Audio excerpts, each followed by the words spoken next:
कराची के इलाके मलीर में पुलिस यूनिफॉर्म पहने स्ट्रीट क्रिमिनल्स की लूटमार का इंकशाफ हुआ है।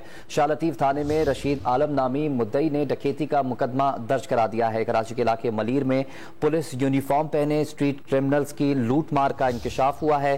शाह लतीफ थाने में रशीद आलम नामी मुद्दई ने डकैती का मुकदमा दर्ज करा दिया है। इमरान हफीज से मजीद तफसील जानेंगे। इमरान, बताइएगा इस हवाले से क्या अपडेट है, पुलिस का क्या कहना है?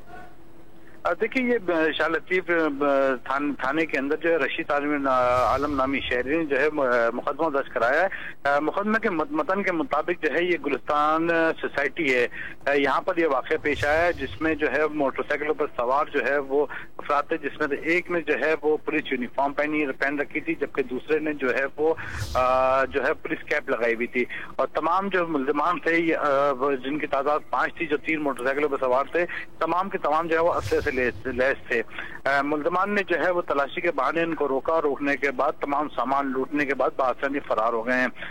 जब पुलिस थाने में पहुंचे हैं तो थाने में पहुंचने के बाद ऐसी कोई चीज इंकशाफ नहीं हुआ जिसके ऊपर ये मुकदमा दर्ज किया गया है। ठीक है, मुकदमा दर्ज किया गया है। इमरान हफीज, आपने कराची से अपडेट किया, आपका शुक्रिया।